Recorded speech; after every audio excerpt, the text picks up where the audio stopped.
Layla anak, malapit ka nang lumabas. Makikita na rin kita. Tulong!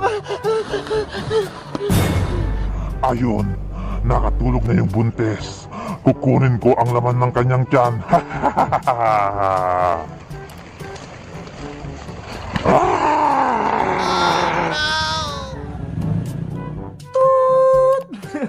Maring Sonia, pabili ako ng gatas para kay Baby Iska. Ay, anak na ng anak mo, Maring Greta. Kaya nga ang tako niya kasi uminom ng gatas. Anong gatas pala yung bibili mo, Mare? Yung Berry brand, gusto-gusto yun ni Iska. Saglit lang, kukunin ko. Eto na yung gatas ni Iska. Salamat, Mare. Eto pala yung bayad ko. Si Tere, ang laki na ng tiyan niya. Kailan siya manganganak? Kabuanan niya ngayon, baka sa susunod na araw, manganak na siya. Ang galing! May mga baby na kayo. Si Sitang, may anak na. Si Bebang, at ikaw naman, si Iska. O, si ano pala, si Tere, anong pangalan ng magiging anak niya? Ang sabi niya sa akin, ipapangalan niya daw, Layla. Ay, babae din yung anak ni Tere. Layla yung pangalan. Oo, Maring Sonia, bibili nga daw siya ng damit sa palengke ngayong hapon lang. Ano? Gumala si Tere sa palengke ng hapon? Masama yung sa buntis Sinabihan ko nga siya, pero hindi siya nakikinig sa akin. Hindi daw siya takot sa engkanto. Delikado yun. Baka maaswang siya. Uso pa naman yun sa lugar natin. Kaya nga, ako nga, doble ingat kami ni Iska May baon pa ako na asin, pangontra sa engkanto. Sonia! Greta! May masama akong balita! Ano yan, Maring Sitang? Si Maring Tere, hindi pa nakauwi sa bahay nila. Kanina pa hinahanap. Diyos niyo, gabi na. Ano nangyari kay Tere? Buntis pa naman. Alam niyo ba kung saan siya nagpunta at kung saan siya hanapin? Kaninang hapon, sabi niya sa akin, pupunta daw siya sa palengke. May bibilin lang daw siya. Galing na si paring Oscar doon. Hindi niya mahanap yung asawa niyang si Tere. Ano ba yan? Nasaan na si Tere?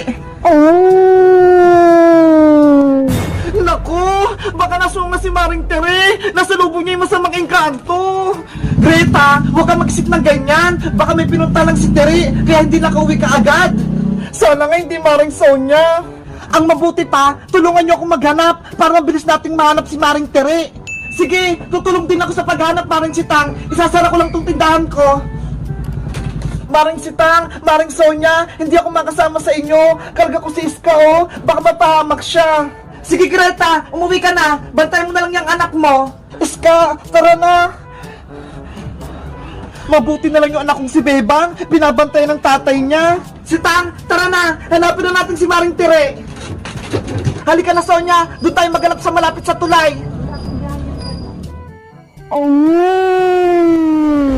Ang sarap ng kinain ko, anak ng buntis.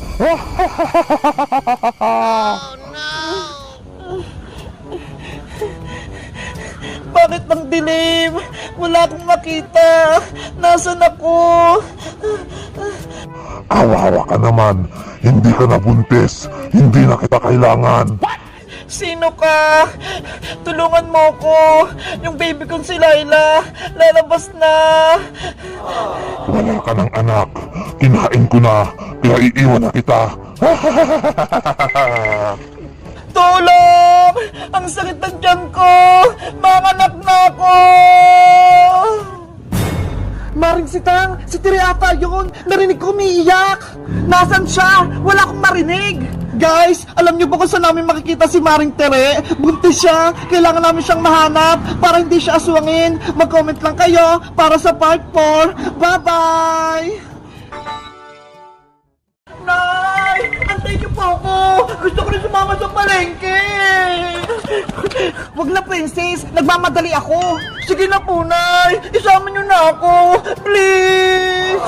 Hay nako! Magpapabili ka lang sa akin ng pagkain Kukulutin mo lang ako! Hindi naman po Gusto ko lang pumunta ng palengke para mamasyal! Sige! Gusto mo talaga pumunta ng palengke? Ikaw na lang pumunta mag-isa doon! Bumili ka ng isang buko para gamit yung buko salad sa Pasko. Ano ba yan si nanay? Inutusan pa ako. Diba? Gusto mong pumunta ng palengke? Ito pera bumili ka ng buko. Ano ba yan? 50 pesos lang. Walang sukli. Bilisan mo bumili. Antayin kita sa bahay. Opo. nanay naman eh. Gusto ko lang naman sumama sa palengke. Pero ako pa yung natusan pumunta bumili ng buko. Bumili na kayo ng buko. Matamis to. Gawin yung buko salad sa Pasko. Ay, si Bebang! Nagtitinda ng buko! Sa kanya na lang ako bibili! Bebang! Princess! Saan ka pupunta?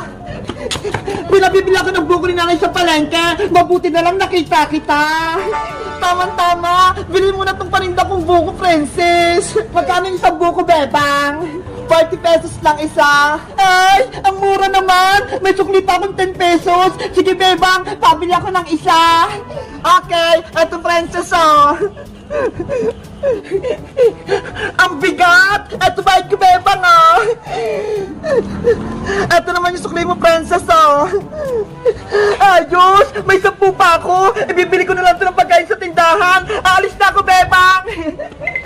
Salamat, Princess! Ayun yung tindahan ni Aling Sonia! Bibili na ako! Buko, dito ka lang ha! Antayin mo ako! Aling Sonia, pabili po ako! Oh no! Salamat po! Ito pa yung bayad ko! Kakain na ako!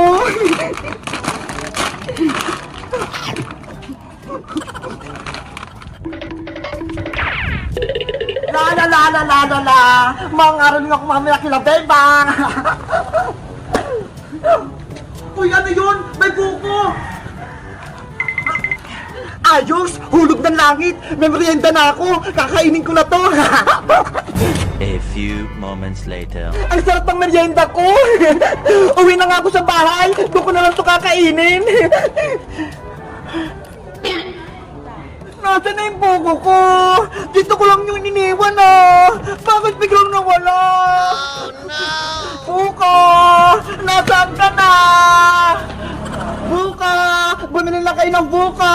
Isa na lang ta! Bilihin nyo na! Ay, Bebang! Kinuha mo ba yung binili ko sa'yo buko? Hindi, Princess, no! Nagtitinda lang ako dito! Ibalik mo yun, Bebang! Pagagalitan ako ni nanay! Pag-fruit salad namin yun eh! Princess, masama magbintang! Hindi ako kumuha ng buko mo! Eh, sino? Nasaan yung buko ko? Bagong biyak na buko! Ang sarap nito, coconut! Wow! Yummy! Ang tamis! Guys, alam niyo ba kung sino kumuha ng buko ko? Mag-comment lang kayo at mag-subscribe! Bye-bye!